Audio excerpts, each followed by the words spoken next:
60,000 টাকা অগ্রিম পারিশ্রমিক নিয়েও সোনার থালা নামক রেস্তোরাঁর উদ্বোধন অনুষ্ঠানে যাননি ঢালিউড কুইন অপু বিশ্বাস। শুধু তাই নয়, যে প্রোগ্রামে যেয়ে তার ফিতা কাটার কথা ছিল সেখানে না যেয়ে উল্টো টাকা দাবি করেছেন তিনি। এমনই একটি অভিযোগ এনে বাংলাদেশ শিল্পী সমিতিতে প্রতারণার লিখিত অভিযোগ জানিয়েছেন সোনার থালা রেস্তোরাঁর মালিকের ভাই, নৃত্য পরিচালক ও অভিনয় শিল্পী প্রিন্স রানা।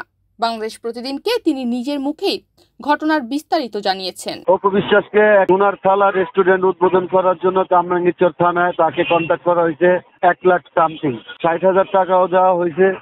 উনি প্রোগ্রামে আসবে, আমরা বলছি 2টা আসবে, উনি বলছে না ভাইয়া 3টা আসবে।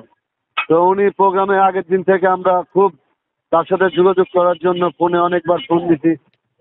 প্রোগ্রামের দিনও ফোন ধরে নাই, আগের দিনও ফোন ধরে নাই। তো প্রোগ্রাম শেষ, ঠিক আছে, তারপর 4:30টার সময় আমাকে ফোন দিছে, ভাইয়া কোথায় আসবে। আমি কই আপু 3টার সময় আপনাকে উদ্বোধন করার কথা, 4-5 লাখ টাকা খরচ, অপমানিত হইলাম। আপনি কালকে রাত্রেও ফোন ধরেন নাই, সকালেও ফোন ধরেন নাই, এখন 4:30টায় ফোন দিয়েছেন কোথায় আসবো সুতা সারানোর জন্য। তো এই ফোনটা তো আপনি সকালেই দিতে পারতেন বা আমাদের ফোনটা রিসিভ করতে পারতেন। তো আমার ছেলে স্কুলে যাবে, অনেক ঝামেলা, হ্যান ত্যান। তো ঝামেলা আপনি আমাদের প্রোগ্রামটাকে, যাই হোক, আমি গেছিলাম একে আজাদ ডান্স ডাইরেক্টরের মাধ্যমে। তো আজাদ ভাই ওনাকে কনফার্ম করছে, সবকিছু ওকে করছে। তো এখন আজাদ ভাই বললো 2 দিন আগে যে ভাই আমি তো শুটিং এ আছি, আমাকে 2টা দিন সময় দাও, আমি শনিবারে বসে এটা সমাধান করুম, তুমি থানা পুলিশ কিছু করো না। তো গিয়ে সাহেব ভাইকে আমি জানাইছি শিল্পী সমিতিতে আসেন, আইসা একটা অভিযোগ দেন, বাকিটা আমি দেখতেছি। তো আমি যাই এখন শিল্পী সমিতি একটা লিখিত অভিযোগ দিচ্ছি যে 28 তারিখ দুপুর 3টা আসার কথা নাই, তিনি এখন উল্টা আরো টাকা দাবি করে। প্রোগ্রামেই তো যেহেতু আসেনি, আবার টাকা কে দাবি করবে? প্রোগ্রামে আসলে একটা কথা ছিল, আমি টাকা দিয়ে দিতাম, কিন্তু উনি প্রোগ্রামে না এসে টাকা আরো দাবি করে। আমি অপমানিত হইলাম, আমি আর্থিক ক্ষতিগ্রস্ত হইলাম। এই বিষয়ে দিয়ে আসছি অভিযোগ, দেখি এখন কি করে। সাহেব ভাই আর কয়েকজনকে জানাইছি, আমি নিশান ভাইকে জানাইছি, তারপরে বদিউল আলম খোকন ভাইকে জানাইছি, আরো অনেককে জানাইছি। সবাই বলছে উনি তো স্বেচ্ছাই টাকাটা দিয়ে দিবে, যে আমি যেতে পারি না ভাইয়া, টাকাটা নিয়ে নেন। আমাকে যদি টাকা ব্যাক না করে আমি মামলা করুন। দিন শেষে কি এটা সমাধান মনে হচ্ছে? না, এটা তো সমাধান হওয়ার কথা ভাই। আপনি 10 জনের সাথে যদি এটা ডিসকাস করেন, এখানে আমার কি ফল? সেটা আমার আর্থিক ক্ষতিগ্রস্ত করলো, আমার অপমানিত করলো, প্রোগ্রামে আসলো না অ্যাডভান্স নিয়ে। এরকম তো তার সম্বন্ধে আরো অনেক অভিযোগ আছে।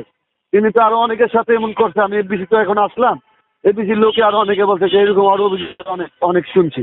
অপু বিশ্বাস হচ্ছে ফিতা কাটা নাই, ফিতা কাটা টাকা নেয়, যেহেতু আসে নাই, আসতে পারে নাই, মানুষের একটা সমস্যা হইতেই পারে, ঠিক আছে। কিন্তু উনি তো আমাদের আগে থেকে অবগত করবে, আর আমরা তো আগে থেকে তার সাথে যোগাযোগ করছি। তিনি তো আমাদের ফোন রিসিভ করে নাই, তিনিও ফোন দেন। প্রোগ্রাম শেষে তিনি সুতা ছাড়ানোর জন্য প্রোগ্রাম শেষে 4:30টায় ফোন দিতে। 4:30টায় ফোন দিলে গুলশান থেকে আসতে কয় ঘন্টা লাগবে আমার এলাকায়? আমি প্রোগ্রামের টাইম নিয়ে রাখছি থানার ওসি কাছ থেকে 5টা পর্যন্ত। তো উনি কি আধা ঘন্টার মধ্যে ওইখান থেকে বিমান দিয়ে আসবে, যে আধা ঘন্টার মধ্যে গুলশান থেকে চলে আসবে কামরাঙ্গীরচর? এ বিষয়ে অপু বিশ্বাসের সঙ্গে যোগাযোগ করলে তিনি তৃতীয় ব্যক্তির একটি কল রেকর্ড পাঠিয়েছেন। কল রেকর্ডে তৃতীয় ব্যক্তি নিজের মুখে জানিয়েছেন, ইমাম সমাজ, জাতীয় ইমাম সমাজ 156টা মসজিদের ইমাম, মুয়াজ্জিন, তারপর মাদ্রাসার শিক্ষক, ছাত্র, মুফতি, মাওলানা, হ্যাঁ, ওলামা কেরাম যারা আছে আর কি, বুজুর্গ, এরা হচ্ছে আপনার হলো বিক্ষোভ করছে যে আপনার হলো কামরাঙ্গীরচর হাফেজ হুজুরের মাটিতে আপনার এরা এইভাবে করছে যে হলো আপনার একজন নর্তকী, হ্যাঁ, একদম খারাপ ভাবে আর কি, ওরা যেভাবে মানুষকে খেপানোর জন্য কথা বলতে পারে আর কি, এভাবে বলছে, বলে হলো বিক্ষোভ করছে। থানায় গেছে সকাল সন্ধ্যা, থানা আমার কারণ ইয়া দিয়ে রাখছে। এখানে হলো আপনার হলো ওই এসি, লালবাগ থানার এসি, হ্যাঁ সহকারে, হ্যাঁ পাঠিয়েছে কামরাঙ্গীরচর থানার ওসি সহকারে। এদেরকে হলো আপনার হলো এই থামাইছে। আমরা ব্যানার ট্যানার অনেক মানে হলো জাকজমট ভাবে অনেক কিছু প্রমোশনাল যা যা লাগবে এই সবগুলো করেছি। পরে ওনারা হইলো কোনো মতেই হইলো আসতে দিবে না, হ্যাঁ, এখানে শক্ত হাতে প্রতিরোধ করবে ওনারা, এই ধরনের স্লোগান টোলোগান দিয়ে আর কি হইলো আপনার এটা বানচাল করছে ওনারা। এই খুব মানে আমাদের প্রোগ্রামটাকে হলো একদম ধূলিসাৎ করে দিছে এরা। এখানে প্রায় হলো আমরা হলো কামরাঙ্গীরচর থানায় হলো 8-9 লাখ মানুষ, পাশাপাশি হলো কেরানীগঞ্জ থানা আছে, এখান থেকে আরো 10 লাখের উপরে মানুষ আছে, হ্যাঁ।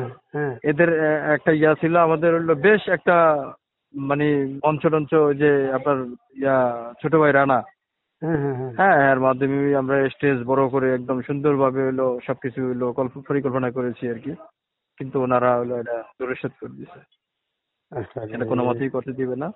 আর কি রানা ভাই অনেক ব্যস্ত ছিল, রানা ভাই নিয়েও আমরা একটু দেখা করতে চাইছিলাম। ম্যাডাম রেডি হয়ে আমারে ফোন দিতে আছে। হ্যাঁ, আচ্ছা, এখন তো আমি বললাম যে একটু ঝামেলা হয়েছে, এখন পার্টিকুলার ঝামেলাটা তো আমারে প্রপারলি আমি বুঝতে পারি নাই, বুঝলেন নাই?